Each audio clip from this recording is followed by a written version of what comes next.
Knowing Africa now. We are recording this seminar so that it will be put up on our website and be available for other people to also um, use for teaching and for their own interest. So let me just again say welcome to all of you. Welcome on a slightly crisper autumn day in Toronto. Um, I, for those of you who don't know me, I'm the Canada 150 Research Chair in Gender and African Politics. This is the third, maybe fourth year that I've been running the Knowing Africa series, and its sort of general orientation is to foreground big books about Africa. Um, we don't talk about we don't do edited books on the whole, but people making big interventions in debates as much as possible from Africa, and certainly with discussants from Africa. So this seminar is today is for us to welcome and discuss Sharad Chari's new book, Apartheid Remains, which I encourage you all to get a copy of. Sharad is Professor of Geography at UC Berkeley. He, like me, is affiliated to WISER. So we're longtime colleagues as well as friends. Sharad is the author of several books, Fraternal Capital, Gramsci at Sea. Great titles, I have to say. He was the editor most recently, together with Mark Hunter, who's here, and Melanie Sampson, of a book in honor of Jill Hart, an outstanding scholar of the Global South. And Jill, welcome. We're so happy that you are here with us today. So welcome, Sharad. Mark, just to introduce everyone right up front, is also a geographer. I have to say that this is a geography that was not what I learned in high school. But anyway, also a geographer. Mark is the author of Love in the Time of AIDS. Two great books, actually, Love in the Time of AIDS, and then most recently his book, Race for Education, which was about gender tone, white tone, which was a concept he kind of brought, and schooling in South Africa. And then dear Jacob Dlamini, now a professor of history at Princeton University, author of numerous books. Gosh, Jacob, I had to write them down, so many. Askari, Askari and Terrorist Album, both books dealing with aspects of collaboration and subversiveness among freedom fighters, and kind of relationships to the security police. His text, Safari Nation, it was a kind of history of the Kruger National Park, but of people's engagement, like a people's history of the park that really upturns notions of conservation as being this kind of white enterprise. Native nostalgia, which I love, and use for a certain kind of teaching purpose, Jacob. It's always destabilizing to people. And his most recent book, which I actually haven't seen yet, and maybe we'll have it next year if you would be so kind, Jacob, in the series Dying for Freedom, which I think comes out of a series of lectures you gave recently. So Sharad's book, Apartheid Remains, I think you'll all agree, is a lovely title, playful title, often misread as Apartheid's Remains, but also the persistence of the relationships of apartheid into the present, is a fantastically wide-reaching and ambitious book, which tries to connect the intimate, the very intimate, a community of people in a part of a city that is fabled, but um, not as much to the outside world, I would think, but fabled part of South African resistance struggles. Um, Two very large questions about coloniality, about um, the ways in which large racial systems of racial capitalism shape place and shape potential and possibility for different groups of people. Um, so what we're going to do is have Sharad present the key ideas of his book, and then Mark and Jacob will respond. And I hope we'll have some time to open up question and answer. Sorry, that's my dog. Question and answer for the audience as well. So, Sharad, I'm going to hand it over to you. Thank you. Thank you, Shireen. Thanks for having me here. Thanks to the Knowing Africa series, which has been it's been a gift the last several years. Thanks to Sika and Gabriel as well. And special thanks to my two esteemed interlocutors, Mark Hunter and Jacob Dlamini. A little bit of upfront flattery, we hope will go a long way with interlocutors like these. As Shireen mentions, the title "Apartheid Remains" of the book, I don't mean it as simply that apartheid remains. I mean it as a kind of puzzle, a Zen koan, something to mull over. And the whole book puzzles over why and how remains of various pasts are difficult to dislodge from spaces, bodies, psyches, environments, political imaginations, hopes of a different future, and yet people continue to strive for something else. And I have to say that the cover, thanks for holding it up, Shireen, the cover is a photograph by the late Peter Mackenzie, who is an intellectual in the book as well. And I'm always grateful to him for the photograph. Please judge the book by the cover, in other words.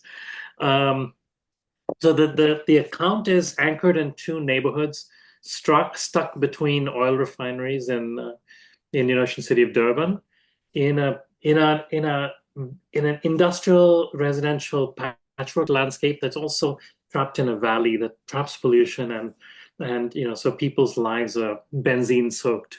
Um, and these are also places where the two neighborhoods are formerly and still primarily Indian Merebank, formerly and still primarily colored Wentworth. I dispense with saying so-called colored because we don't say so-called Indian, though both are racial categories that conceal complex histories of unfree labor, forced movement, also conviviality and space making, and importantly, political inventiveness. So what seemed like similar things, apartheid townships, were products of very different spatial histories. Merebank, to be brusque, Merebank was part of a post-indenture landscape of peri-urban worker peasants that was slowly transformed into a class-differentiated township with one of the longest-standing histories of civic mobilization in the country.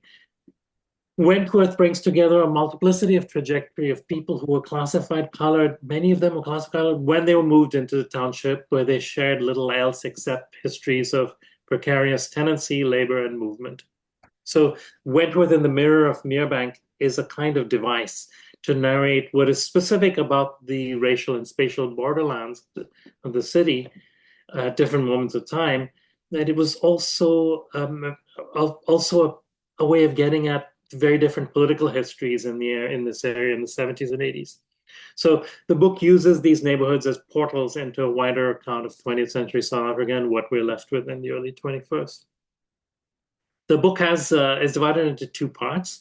Part one, which is called Racial Palimpsest, reflects on the 1900s to the 1970s, or episodes in that broader canvas. Part two focuses on it's called Revolution, the Remains of Revolution, and it's about the revolutionary 70s and 80s and what remains of them in the early 21st century. So a palimpsest is a document that has been written over many times, like a document that has moved around City Hall with scribbles of various figures and the minions of the city. it's also a many-layered thing. It's a way of seeing, but the way of seeing and many elements of the past that are still with us tangibly as burden, opportunity, possibility foreclosed. It's a way of thinking in the subjunctive mode about what could have been. That's what I've tried to do. And this category, racial capitalism, which is a neologism or renewed term of our time, I think is also invites us to think palimpsestically about how the present is bolstered by older forms of power and privilege. So that's what part one tries to do. It tries to think about how from the 1900s to the 1970s, when apartheid capitalism enters a period of intractable political and economic crisis, one thing stands out, which is that the racial state at various periodically but consistently tried to transform people and places, sometimes quite coercively, but with very little knowledge about what was happening on the ground. And there are very particular forms of knowledge that are important, though. And this is where I try to rethink the concept of biopolitics, biopolitical knowledge, new forms of expert knowledge that we know in common sense terms as public health, urban planning, social work, and so on, meant to transform people and places into governable subjects and landscapes of segregation or apartheid or of the racial capitalism that we have had since. In all these instances, the state acted as if it was knowing what it was doing, while instead generating waves of struggle, including struggle over biopolitics itself. So Black people turned to social work, public health, urban planning, and so on as tools of struggle in various moments. So the first chapter is, the book really begins with the remains of the Anglo-Boer War concentration camps in South Durban, a strange kind of set of artifacts from that moment, largely forgotten, but actually, in the areas that become Wentworth and Merebank, these are some of the places where biopolitical expertise came to South Africa, and then turns to memories of the early 20th century urban periphery to see how forms of memory diverge because of a distinctive history of space making after indenture, in which former peasant workers rooted themselves as part of the peripheral, interstitial, neglected zones of the city by rooting themselves literally by planting Indian fruit and vegetable plants, temples, mosques, processions, farmers associations, and they build an entire infrastructure, a parallel city that is still recognizably Indian Durban. And in many ways, this is not just an Indian event. One of the great artifacts of this is the covered market at the center of Durban, which I think of as the great victory of the Durban working class, which is really of a place for Black women to transact in safety at the heart of the city. In contrast, memory conventions from Wentworth are ceaselessly creative and point to forms of loss and dispossession, precarity that are difficult to pinpoint and name. I'm indebted to Habiba Badroun in particular for thinking about that. The next several chapters show how the local state's progressivism and industrialization came with segregation from the early decades of the 20th century into the transition to apartheid. A police form of biopolitical intervention was always productive of deeper contradictions that were seedbeds of struggle. And by the 40s and 50s, Durban and its rural environments were places of intensifying struggle. Also, the invention of the field of social medicine, which has all sorts of complex relationships to Israel. And this chaotic racial statecraft and biopolitical struggle continues in the early period of what I think of as apartheid's attempted spatial fix, which I read instead as an attempt at building a science fiction reality of forced estrangement, which doesn't in fact work. And there's a twist here, which is that Merebank and Wentworth became incredibly convivial places produced by apartheid. There are ways in which we can commemorate places that were convivial and had these important political and cultural lives, which were lost to apartheid, but not of places that were products of apartheid. Part two is about the revolution that was and wasn't, depending upon how you look and where you look and how.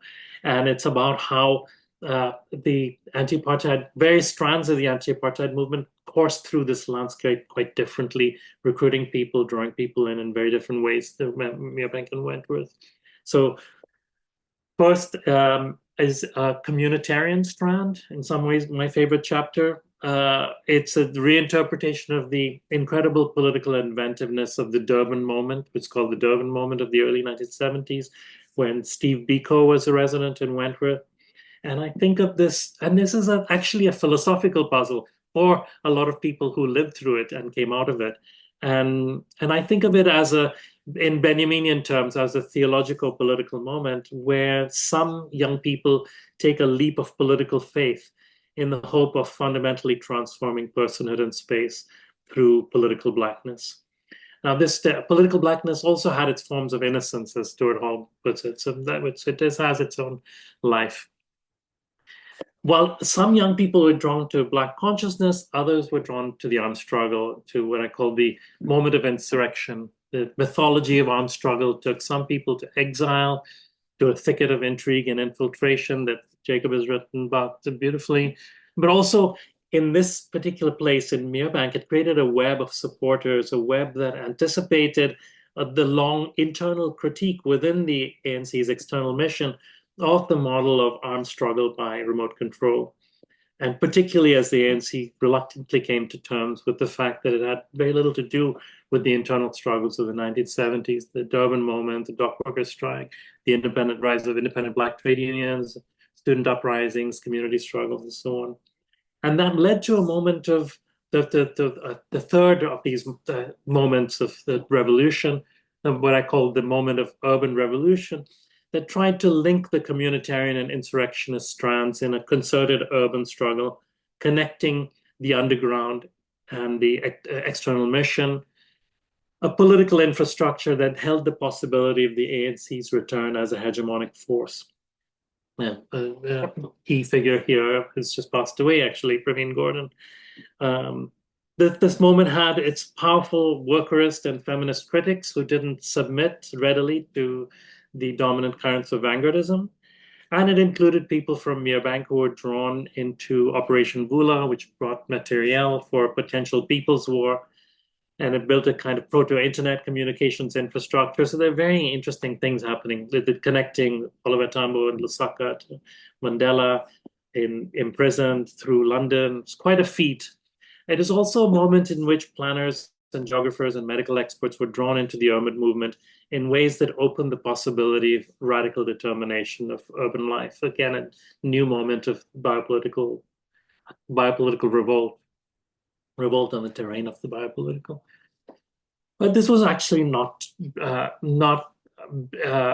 be in various ways, because it was not built on a lived anti-authoritarianism, which takes me to what I call the moment of the disqualified, the experience of those who were in many ways left behind by the urban movement, but who had particularly compelling ways of looking into the wounds of racial segregation and apartheid in a way that others did not. And I think more about the conception of Blackness at work here is very different from Black consciousness. It is also, I say it tarries with the ontological.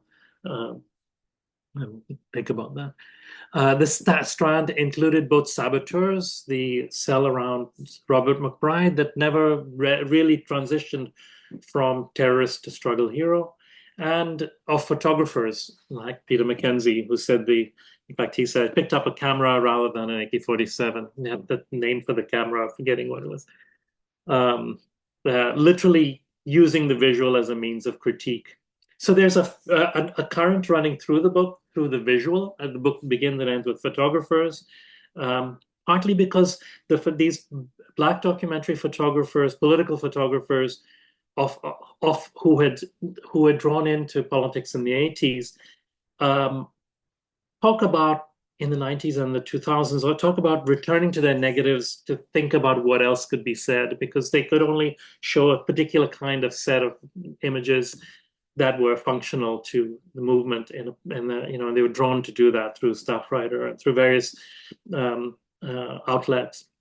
And this recursive critical attitude is exactly a palimpsestic form of critique. And if there were intellectuals with whom I had quite a quick sense of recognition while I was doing research, it was people like Peter Mackenzie and Cedric Nunn, who took on the problem of photography, attentive to the history of photography and its political demands. there is a narrative arc through the visual of the book. Also, that through the early images, there are some quite amazing images that function in the vein that Cedric Robinson calls forgeries of Black life, that mystify something about South African history. And then these photographers, and Omar Bacha is a key figure who transforms and makes political the tools of photography as a form of critique, and builds a kind of, and actually helps bring a whole generation of Black political photographers into the struggle. Another thread that runs through the book is of women, and particularly gender non-normative women, who are crucial to struggles in the wake of long neglect by the racial state, whether it's struggles in the 40s and 50s that Shireen Hassim and Cheryl Walker and others have written about, or the unstoppable internal struggles since the 70s, or the post-apartheid struggles that brought me to these neighborhoods in the early 2000s. They've been crucial as figures in social work, nursing, community development, and so on. So crucial in this renovation of biopolitical struggle. And I think about this gendered history of biopolitical struggle through an argument that I am indebted to Shireen for, which is that it's an argument that is also a Black feminist argument. But I think Shireen puts it beautifully, that seemingly apolitical associational life of women was linked at a particular moment to overtly political action.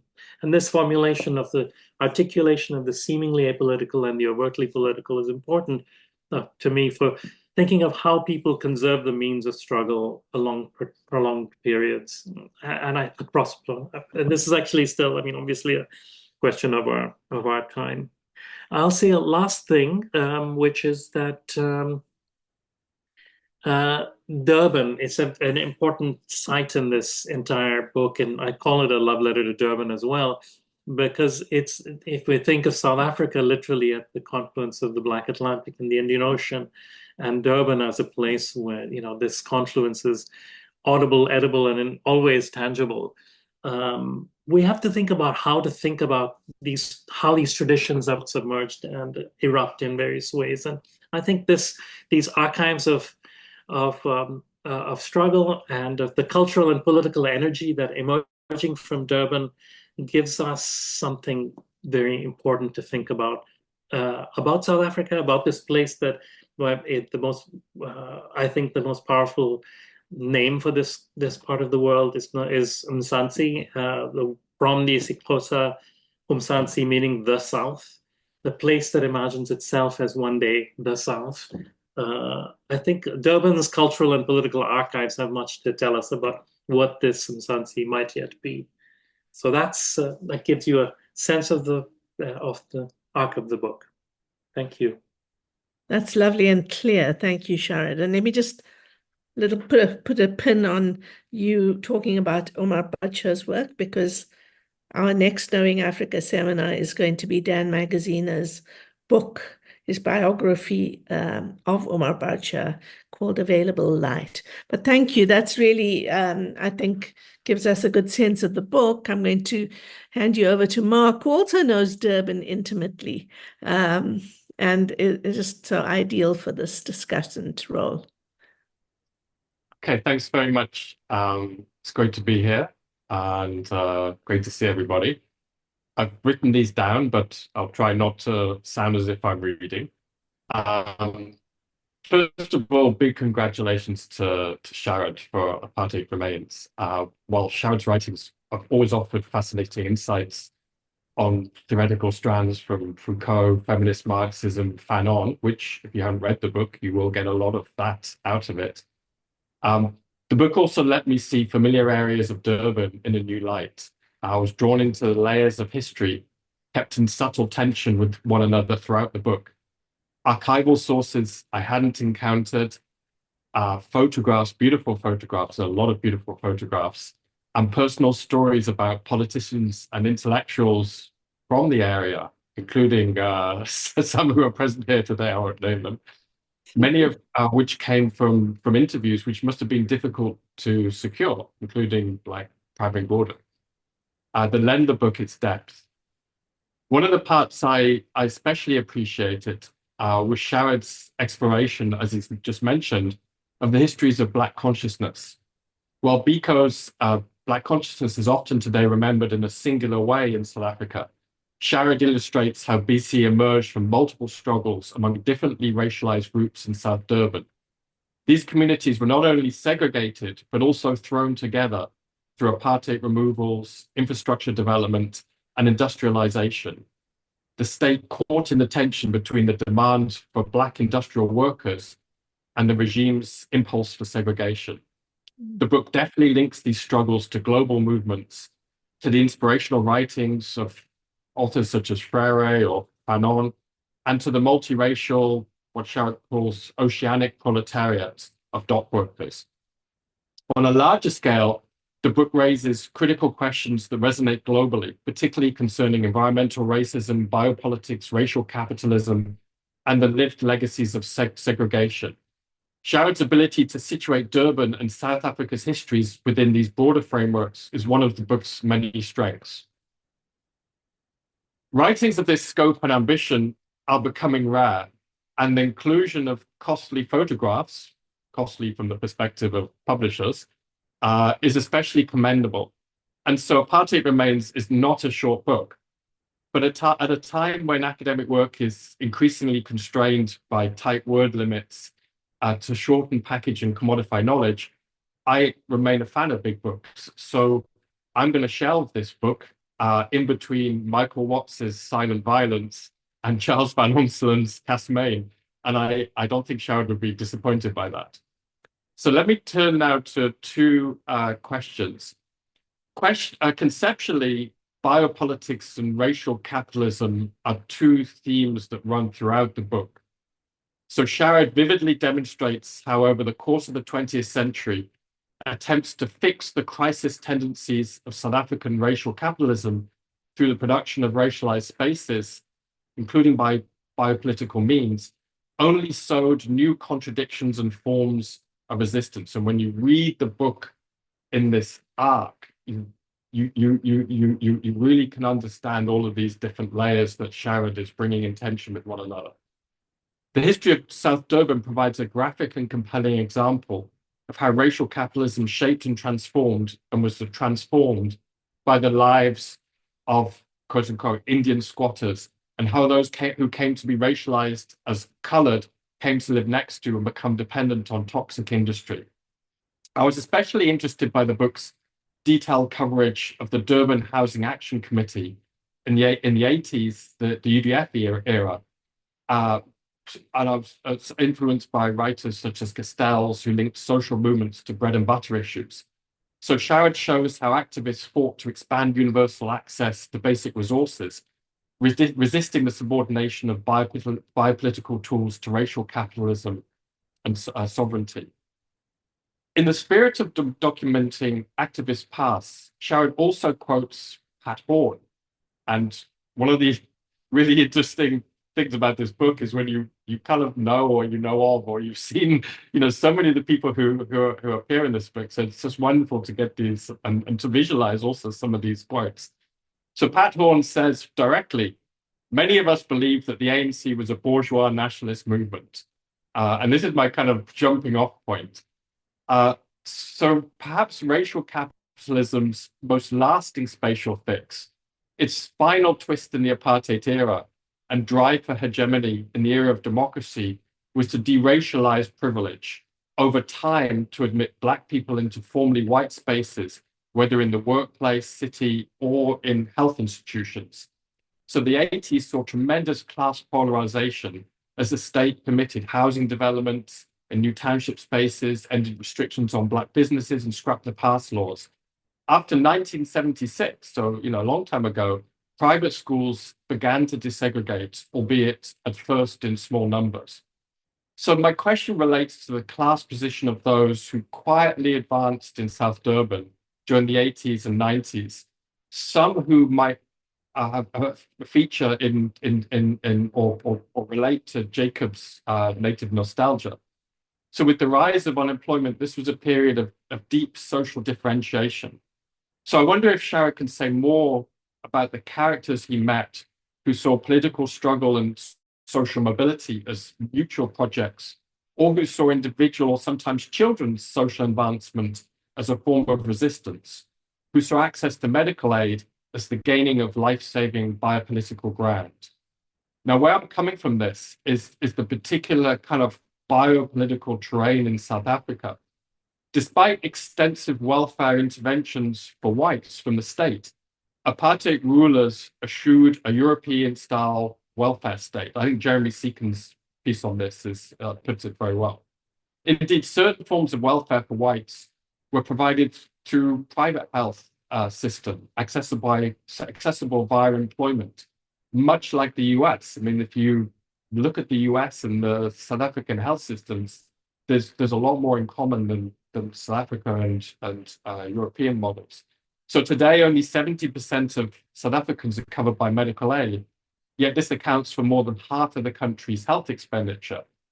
So I'm interested sort of conceptually at how the concept of biopolitics, sometimes, but not in the way Sharad uses it, but sometimes understood as a state-centric concept, can talk to these questions around private access to health, education, housing, and even today, energy sources like solar panels and water sources like boreholes, as wealthier individuals increasingly disengage from state services and rely on the market.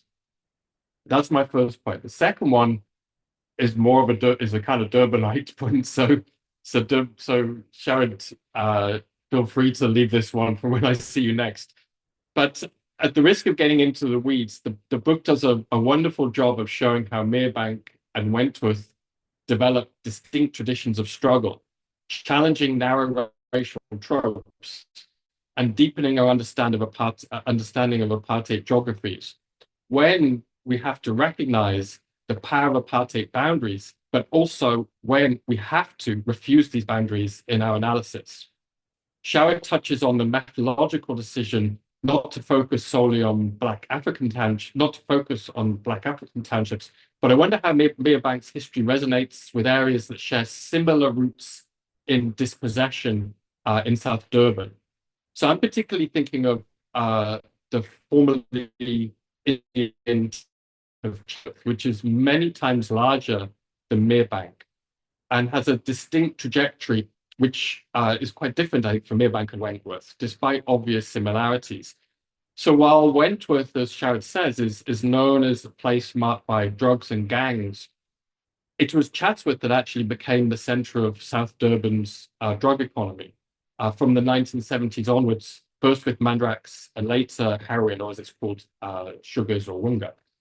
So Chatsworth's larger size allowed it to develop a bigger and more powerful drug market, turf requiring economies of scale. And from that perspective, Wentworth is something of a peripheral drug world. So if you mention the word with Wentworth in many sort of spheres in Durban, you're drug, but from the point of view of Chatsworth, it's very much a peripheral, very small area of that world. So I'm perhaps an unfair question, but I'm wondering if you have any thoughts, had you extended the analysis to Chatsworth, how the story might have differed. Okay, I'll leave it there, and thank you very much again for letting me say. Thanks so much, Mark, for raising those additional areas of debate. So, Jacob, over to you now. So I should start by thanking Shireen for the invitation to participate in this virtual book launch. So thanks, Sharad, for this incredible book. And Mark is certainly correct; it is ambitious. It's a challenging book, but I think it succeeds, in its ambition. So I have three questions, and the first one is about religion and the place of religion in the story that Apartheid Remains tells. The second question is about the place of language in the story. And the third question is about the place of race. So race is thing, race is idea, but also race is life. And I should qualify these three questions by pointing out that I come at this, through self-interest. I am interested in histories of policing in South Africa. I am interested in the fact that, as scholars of policing in South Africa will tell you, that South Africa under apartheid was woefully, woefully under-policed. There never was, enough policing in South Africa to manage, but also to impose apartheid order. And yet everyone was touched by apartheid, right? And the big question is, how was this possible? Given that, South Africa was woefully under-policed, how was it possible for everyone who grew up under apartheid to be touched by it at some level? The touching happened in different ways, it happened at different levels. And I would argue, and some, have argued before me, that it was a common sense that developed among South Africans. The common sense about what it meant to be Indian, what it meant to be colored, what it meant to be African, what it meant to be white, what it meant to be in a suburb as opposed to a township. It was that common sense that actually policed South Africans. It was an embodied common sense. It was a common sense shared, across communities and across populations.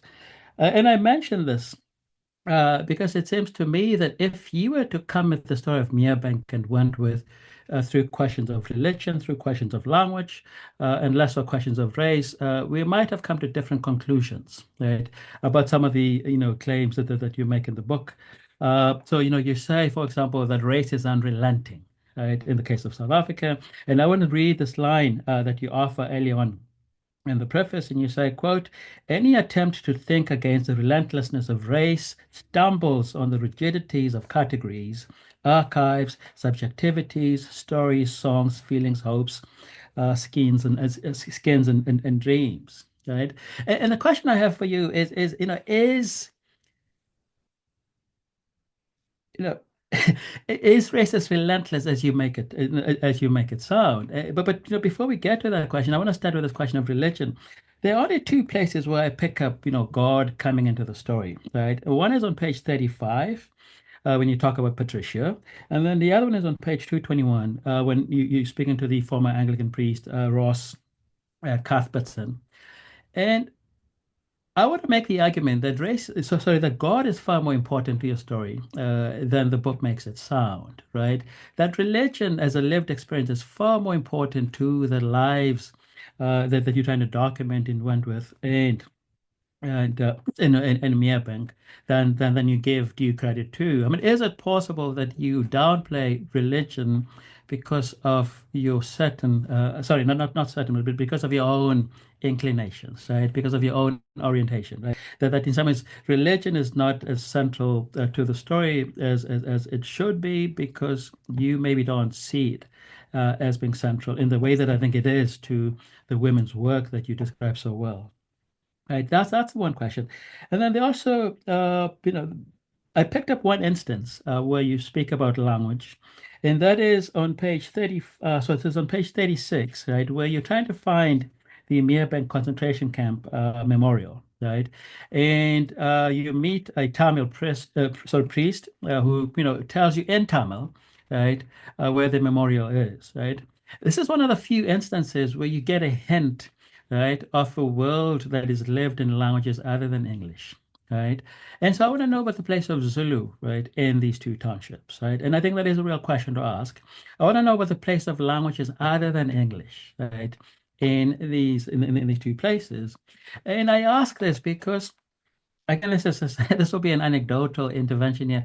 If there's one thing that in some sets, Durban apart, is that it tends to have a bilinguality to it that is not found in other provinces. I think, with the exception of maybe the Western Cape would be one place that comes to mind automatically, right? This idea that you will meet a person who's categorized colored and they'll have a facility with Zulu, right? Categorized Indian and they'll have a facility with Zulu, right?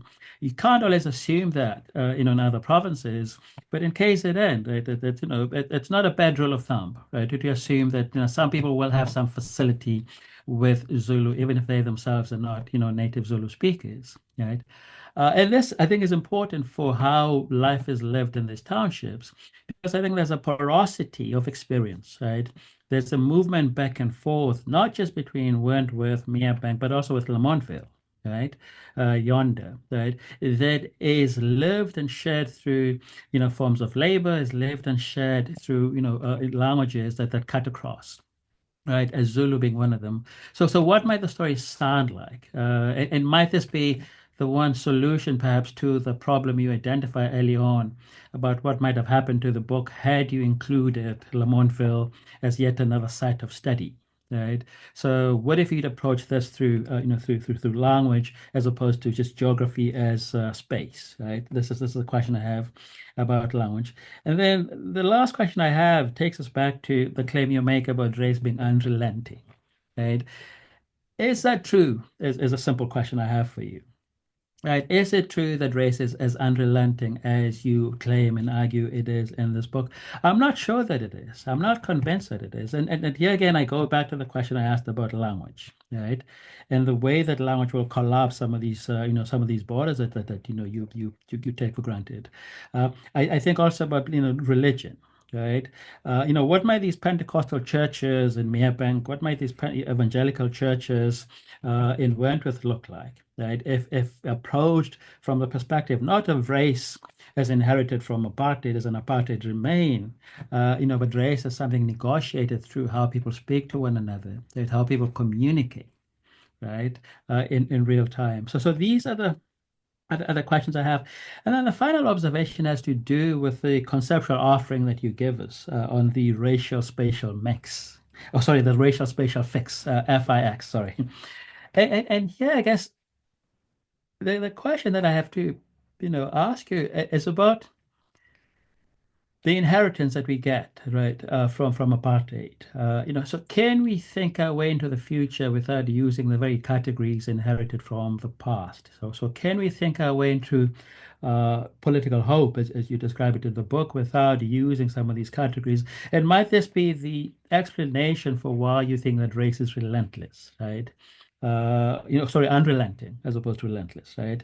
Might this be the explanation for why you think that, race is this thing that never goes away? Because that's what I take to, that's what I understand by your saying that race is unrelenting, right? It never goes away. It's constantly working. It's constantly present. But I'm not persuaded that that is necessarily the case. Right? I'm not sure that that's necessarily the case. And this is where I fall back on this common sense that we have, right? That there's a shared common sense about what apartheid meant. And it was through that common sense that, we came to police ourselves. But that's not how we always lived, right? People always lived beyond that, always lived with it, against it, and they moved beyond it, right?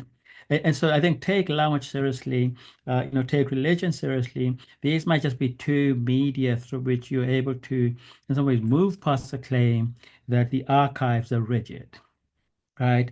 That these categories are fixed, right? That our subjectivities, are fixed by race in ways that we can't get past. Because I think Merebank and Wentworth actually would be very good examples of the ways in which people live both with but also beyond race, not in the present but also in the past. Right. Again, think just finally anecdotally about the ways in which people are able to negotiate, depending on where they are in the country, what it means to be Indian, what it means to be colored, what it means to be African. And I conclude with an anecdote of a family from Port Elizabeth that I knew. I know it's not your site, but what's interesting about this family is that I don't want to give away their last name. In Port Elizabeth, they were officially Xhosa, but when they visited El Dorado Park, where they kept a home, they were colored, right?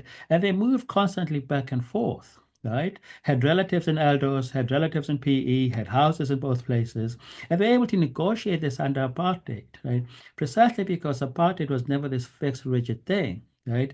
But was constantly open to negotiation, right? And I don't know that apartheid remains, is alert to this, right?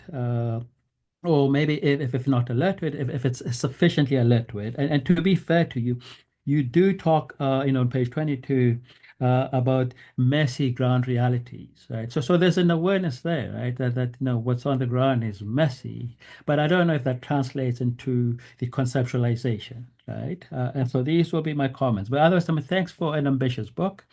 Thanks for a very challenging book. It's been fun. I love these meaty comments. I feel like we can open this discussion with a range of really exciting and challenging points. Thank you so much, Jacob. Sharad, I'm going to give you first go to just respond if you to How much anything time or should all I? of it. How Don't much take time too should I? long, 10 minutes, Okay, good. Okay. and then we'll open it up. Yeah, fabulous. Thank you both for being such careful, thoughtful readers. And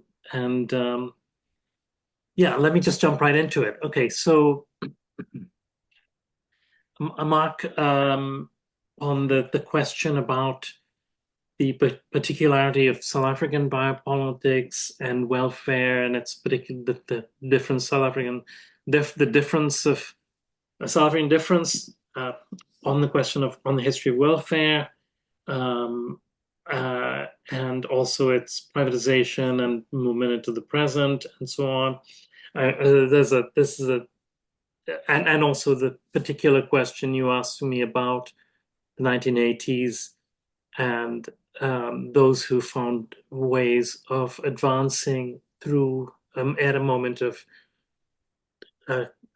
increasing class polarization. That happens in these neighborhoods. I discern it more in Wentworth, and partly it may be the way I structure the book.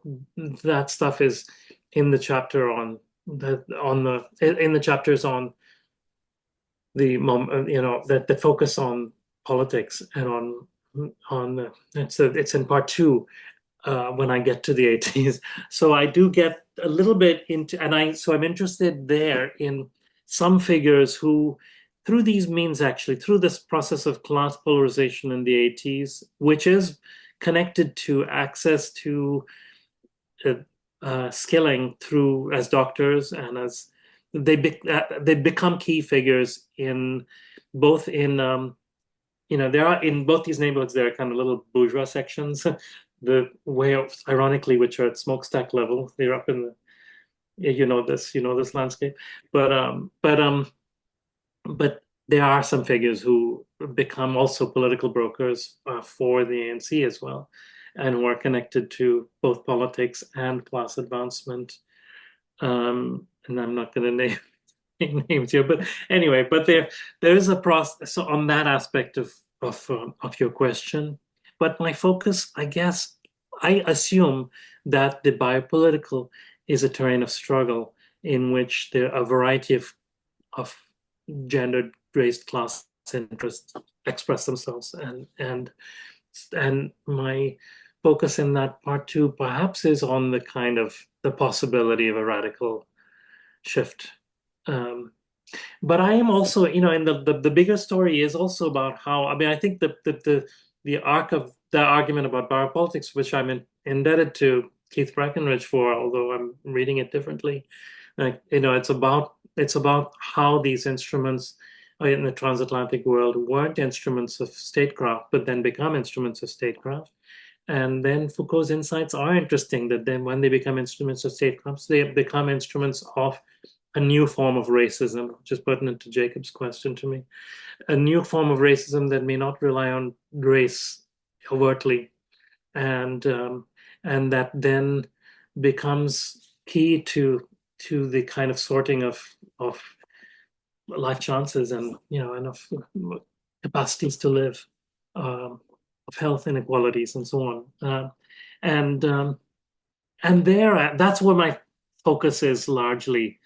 And that's where I'm interested in the 1940s, on the social medicine and on the struggles of that moment. One could follow other strands. I just mentioned briefly that some of the key figures in social medicine go up to Israel and have become enthusiasts for, Zionism. But there are many trajectories, and I am kind of, so I am my eyes up. But I take your point.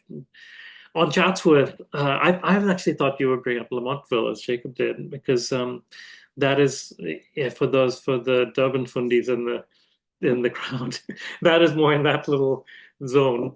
And the story of this the kind of history of space around township planning, the kind of the long deliberations in the state around what to do with how to think about the early thinking about planning in the state. This is an important zone, and it was a kind of mixed in Indian colored township, and then the state realizes in the removals in the 1940s, pre-apartheid 40s, and into the 50s, the state realizes that there are the large group of mixed race people living in backyards of Indian homes. When they evict Indian homes across the city, they realize that there's a color problem. And you see that in the late 40s into the early 50s. So that's all a prelude to say that's why, in a way, my focus is not on Chatsworth or on Merebank, which is, is a more marginal space, but it is part of this kind of dispersed geography of Indian Durban. Unlike the working class colored township, which is much more sort of stuck in place, Indian geography allows more circulation. Jacob, I mean so I must say that the preface is meant to do a certain kind of prefatory work, and I say that phrase, and I'm going to say, I read the little passage. When I tell an interlocutor from Wentworth that I finally have a book title, Apartheid Remains, he nods, how true. Pausing, he wonders if affirmative action is a kind of apartheid. I deflect, shifting to the ambiguities of various things that remain. He humors me. As elsewhere in South Africa, race is unrelenting. That's when I make that statement. And I make it in that moment as a response to that particular conversation where this statement, this title, is racialized as in the response, so that's where I make it. I don't make it as a kind of core argument of the book. If anything, my argument is more around what I just mentioned to Mark, that racialization by other means, differentiation of life, of the capacity of life chances, that is where the mediation of biopolitics is important in racial statecraft, racial capitalism. That's sort of actually more important than the categories. And I think I would say that chapter on settlements of memory, where I get into the stories and people's attempts at placing themselves in the past, that tries to get at some of this flexibility and movement that you're pointing to. So I feel like I'm on the same page, even though I think racial capitalism, racial statecraft are unrelenting, partly because the state doesn't get to do what it imagines. It's for a long time, Durban City Hall imagines this is going to be a white city. It has this fantasy that is completely impossible. It's impossible because there's a Black working class moving through the city constantly. It's a port city. It's also impossible because the Indian mercantile, elite or middle class, let's say, are beautifying the city, are building the most, there's a gigantic mosque, and biggest mosque of one of the biggest mosques of the Southern Hemisphere at that moment. And so there's something that's important there.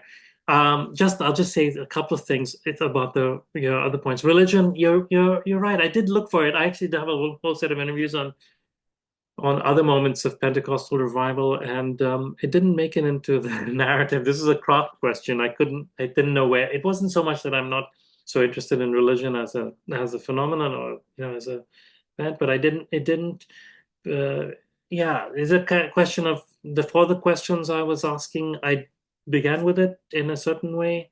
It emerges in the theological political, but in a way that isn't necessarily about religion, as in a way. The Tamil priest who spoke to me in Tamil, that was a complete weird aberration. And most people I spoke to were Anglophone. And I actually did start, everyone who goes to Durban, a geographer certainly, we all want to be Mark Hunter. And we all want, so I did begin learning Zulu, and my teacher said, Sharad, you're only in it for the clicks. And that was her admonition to me, because I just wanted to get as many in as possible. But I also, as I kind of honed in on the topic, I didn't find enough. I should probably, if I deepened it, I would have gotten to a different object. You're right. And Lamontville is the place where it could have been a triadic story. Praveen Gordon actually told me you should have worked on Lamontville. And I'm curious about how it would in the political histories, it does emerge in a different way. But it didn't. I guess my rationale there is that it didn't. Wet Rhythm and Back weren't subject to the kind of brutality that we saw with figures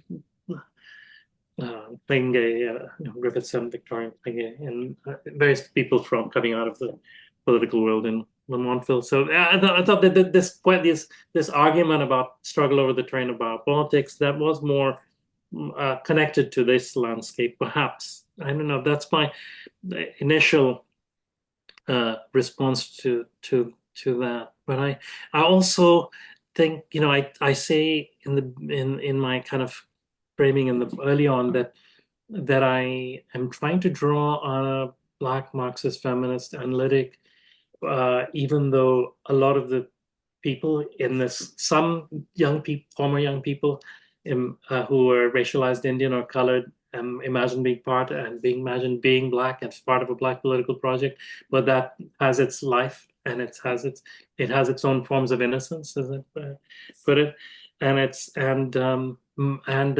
most of the political currents that I'm looking at are concertedly masculinist. And so, what does it mean to use a Black feminist and Marxist analytic for subjects who don't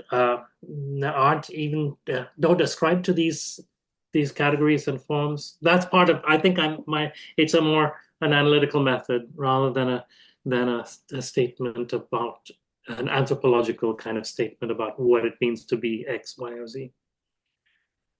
If that makes sense. That's where I'm interested in the question of racial statecraft, racial capitalism, and yes, we have to think a future beyond it,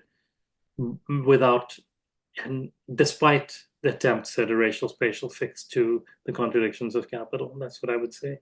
That is definitely the case. In some ways, it's for me a Gramscian question as well as from the Marxist tradition, or an Audre Lorde way of thinking. Like, yeah, we need a different.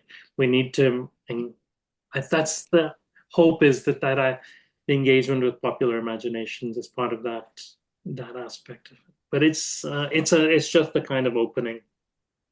So, 500-page preface to someone else. For those of Sharad's friends who read the draft of this book and had to knock it from being volume 1 and volume 2 into one book, I, for one, am very glad that he didn't try to do Lamontville as well, because, oh my goodness, it would have been another 10 years and 3 volumes, most likely.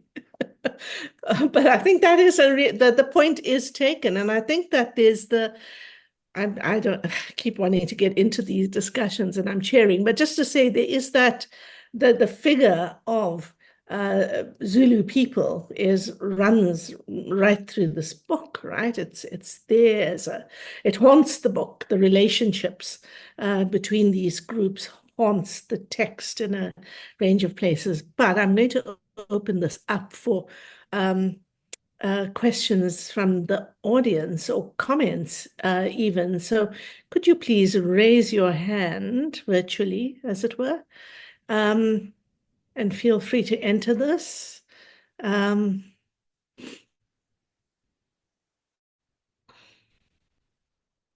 While anyone want to come in on that?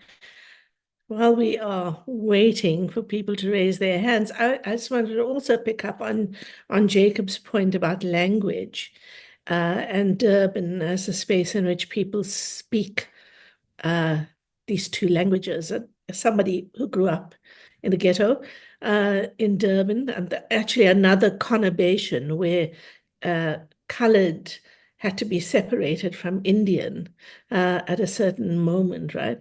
The Zulu that I had thrown away is not because it was not Zulu, it was Fanagalo. And we haven't come to terms with Fanagalo as a language that is deeply compromised, I think. And it is a power-laden and in some ways insulting Creole. Jacob, you want to come back in?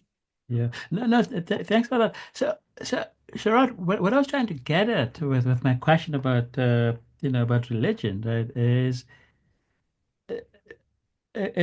I guess a point that I should have elaborated but didn't, and that's about political hope, right? Is it possible in the context of Merebank and Wentworth to think about political hope independently of religion, right?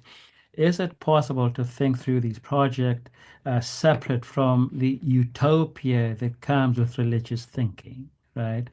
Or are we drawing distinctions that don't exist for the people that we write about, right? So that's what I'm trying to get at with that. And is it also possible to see through religion broadly defined, a collapsing of these boundaries or these categories that you've identified as being among the remains of apartheid, right? And so this is some of what I'm trying to get at. What does religion offer us as a lens through which to understand life as lived in these two places that, say, a purely class analysis might not offer? So I mean that's what I was trying to get at. Right. And language I think works the same way because I'm also trying to get at this. Now, not that, language is independent of race and racialization, but that, language as a medium offers something else that goes beyond, how one is raised in the context of apartheid South Africa and the 30 years after. Right. So these are these are the questions that I was just trying to get at. Yeah. Should I say something, Shireen? I actually I understood that, and I did hear that, and I thought that the place that I mean, in some ways, that chapter that is called the theological political moment, chapter 6, it does work on this question on the place of Christian theology, radical Christian theology, and Black theology, Christian, very fundamentally as part of that Biko moment. One interesting thing that happens at the same time is that there's this kind of incredible charismatic renewal across the mainline churches at the same time, which is not in any way, in any obvious way, connected to the Durban moment, but it happens at the same time. And I read it as a strike within the church, in a sense, led by the women, women-led congregations, and the priest you mentioned earlier, the priests follow, and they don't have exactly they're not very generous in their way of engaging what's happening to their congregations. So that's something about the social life of religion, of the church, of the church anyway, as a part of this. But I didn't find coming out of this landscape that Reuben Phillip is a key figure. Reuben, later rises up the church hierarchy. Was part of Black consciousness and was a young, curate. He struggled with in any overt way for the churches to become political. He had but so that wasn't the answer to the question. But there was something else happening around, which is why I call this the theological political moment. There's something happening to not so much religion as I call it a questioning of political faith. What is it? I think we have to shift registers a bit. The category religion can be quite mystifying, I think. It's also really Christianity that is, and what it offers to politics and to political, the martyrdom of Biko and Christ-like, of Biko and Rick Turner is part of a certain kind of world of meaning, which political Islam too, right, with Turner. And so there's a but that doesn't come into it doesn't spark a kind of political Islam in this landscape as far as I could find. It's not political Islam in the sense we know it today. Yeah. There's a sense in which his humanism yes. is deeply inflected by his conversion and his his attempt to move beyond class-based analysis. But I mean, none of this. Yeah. I mean, the sort of this archive of struggle across the time actually does not in any way converge on some kind of narrow classism, class-based analysis, except, yeah, and it doesn't actually, rarely, from the proletarian populism of the, of the 40s to the communitarian struggles. And despite what Pat Horn might have wanted, actually, well, and even Pat that Horn was that contestation, right? That was happening, that in which Durban really was the hub for that time between these varying ways of thinking about what was at stake. I think that also requires some complexity, because there's, I think that it's not so much class as some independent variable or something like that, but what is the class politics of the communitarian struggle? Is it, and here it's interesting to me that Meerbank became this hub of the Congress movement, and a kind of a rich associational life connected to the underground and the external mission, but it remained quite there was a wall with that and the rise of these sort of independent Black trade unions, and so there's something that's what Pat Horn is getting, looking at, I think. So we have a question in the chat, Sharad, which I'll read out because Jendra Narayan says he's unable to connect. So he says, congratulations. He's a young scholar in the field of African studies. So his first question is, how does your book help decolonizing the idea of apartheid or racial discrimination in South Africa? And what's new about this? You want to connect it to decolonial debates? Yeah. It's an interesting question. It does run through the book, so it's not easy to answer in a pithy way.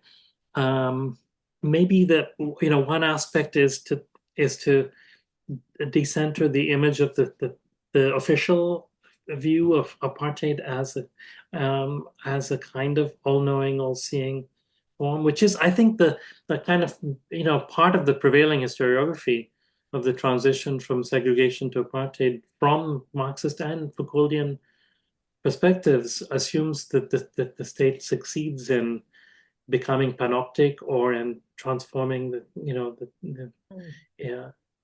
whereas this longer perspective on racial statecraft and racial capital, I think, focuses on contradictions and breakdown and constant struggle, which then opens up this terrain of struggle. That's the broader, I suppose.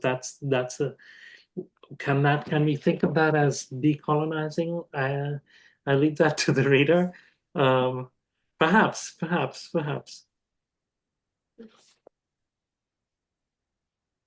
Okay. A new idea, I'd say, is probably the kind of mediation of biopolitics in all of this, and biopolitics becoming a terrain of struggle, thinking of biopolitical struggle, and it makes me think about Marx's questions about Marx's own work, and it's been in part of this in a later period.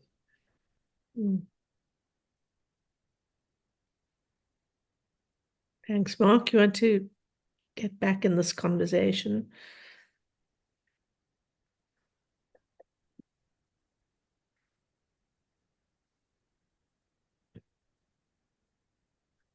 Are you connected?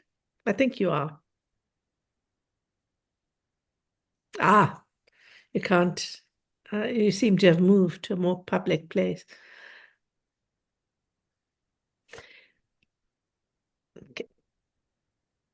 Can you say something, Sharad, about the really unifying thing about this area, which you do write about, which is that everyone's breathing the same toxic air, regardless of your class or race or gender or any of this. And these are people who are slowly being poisoned. And so, in terms of your, I want to pull it out of the book because it's such a big part of your discussion of toxic capitalism here, and we haven't had a chance in this discussion to speak about that. But I wonder if you could just say a word or two about that. I think there are people here who would know the area and not be able to necessarily picture the close proximity of all of these to the oil refineries and its implications. Yeah, I mean, Peter Mackenzie's cover does a little bit. These are actually these are dwellings right next to the refinery that people call rainbow chickens. That as a reference to these these chicken farms. Anyway, and there's also a little joke in it. It's a little sign that says Petticoat Lane, which is a reference to a East London neighborhood, which like sort of old East End, folded into this landscape, and kind of ironic gesture. Okay. So there has been an attempt, post-apartheid attempt at connecting, the neighborhoods around this region, which really suffer the same fate of long-term exposure to toxic pollution, and there was an important study, that a settler school study, school right in between these refineries, which showed incontrovertibly the kind of flows of pollution, and they pointed to the culprits and so on, flouted. So on the one hand, there's a kind of the air pollution story is an attempt at trying to rebuild something like the old civic formations across racialized neighborhoods, to try to build a kind of political consensus around a shared suffering, a shared form of suffering. Air pollution really does not know race, Jacob, this point, but of course the effects and the kind of capacity to respond is lived differently, and for people who live right on the face of the longer history has been of working class white folks fighting the state, and the state listening and moving refineries closer to other neighborhoods. But actually, that doesn't also continue to work. And yet, the state, post-apartheid state, continues to flout this evidence and continues to flout this. And there's no long-term data of the long suffering of leukemia rates and so on, because the apartheid state did not collect data coded to race, which would have been useful actually from an environmental justice perspective to be able to, for advocacy. So it leaves a kind of trail that is very difficult to. It's a challenge that is still. I did present the book to South Urban to Groundwork, which is and to near where Mark stays on the bluff, and it was interesting, and it resonated with people differently, but as far as I could see, but it's still a challenge, that kind of building political consensus despite shared interests. And I think that the longer violence of racial statecraft does continue to loom, unfortunately. Jacob. Yeah, I was just going to say, Sharad, I think one aspect of the book that is going to resonate beyond just the field of geography or human geography is the story you tell about the Cox. So as it happens, Shireen and I are in a project with Karen Shapiro, who's writing about the Cox and the involvement in the development of epidemiology as a field, public health as a field. I mean, these are among the first people in the world, to coin the expression social determinants of health. And of course, drawing on the story you tell about, Polela, drawing on the story, that you tell about, what these people are learning from South Africa and then taking to the world with them. So I do think, I'm just thinking back to Jayendra's question about, some new things that are coming out of the book, that'll be one aspect, especially for those of us with a keen interest in public health. The way you illuminate that story, I think it's very powerful. And part of the story there is Beerbank is important for that because the Palela is the rural area and this is the South Urban is the urban area where this invention of the field of social medicine in a way is like, it's a crucial site for that. And the question there is, after the people who leave, like the Karks and the Sassers and so on, when those people leave, what's left behind are a lot of people who've been trained in this. A lot of these there's a level of the kind of who are still there in this landscape. We don't know who they are, but they're still there. That's actually what I'm interested in, and that they become part of this ongoing commitment to biopolitical struggle. I think that's where my focus is there. Yeah. So actually, if I may say something else, I did comment on your argument about the biopolitical, largely because I don't know that I'm persuaded. But your argument did call to mind Hannah Arendt's observations in The Origins of Totalitarianism about the place of South Africa in the kind of race thinking that leads to a systematic annihilation of an entire group of people, right?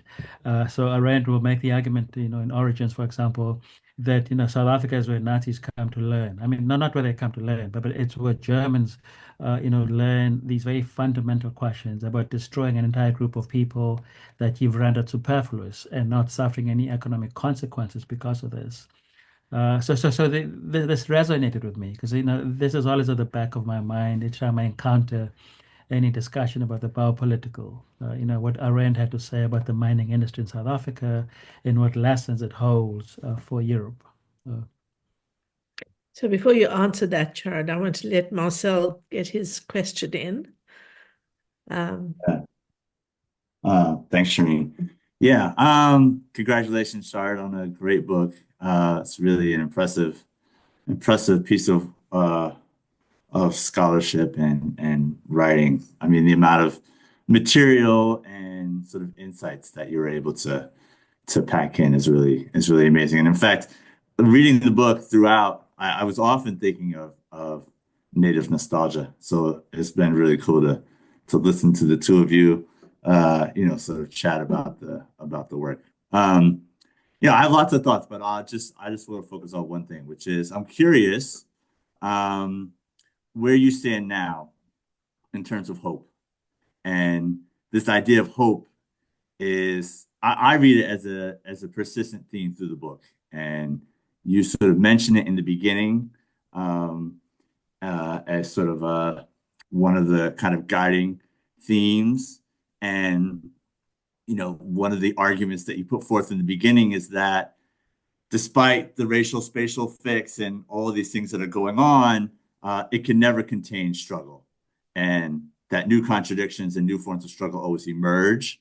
And you were talking before about sort of the Durban moment and BC and what you call the theological political moment, which you sort of talk about as being a leap of political faith, right? Sort of an expression or, an enactment of a sense of hope or aspiring to something. And in the end, you kind of talk about the possibility of a global movement, anti-capitalist, eco-social, or, some sort of transformative movement. So this kind of idea of hope and struggle and alternatives kind of runs throughout the book. Yet it's a tension because a lot of the book is pretty pessimistic. And, even your sort of analysis of the struggle. He's Gramscian, Marcel. He's a Gramscian. Yes. Oh, I know. So right, your analysis of the 70s and 80s is pretty pessimistic. And I love this, the moment of the disqualified. It's sort of like kind of the most prominent moment, right? It's like they sort of represent the fact that the struggle had limited penetration. So anyway, it's quite critical, which I love.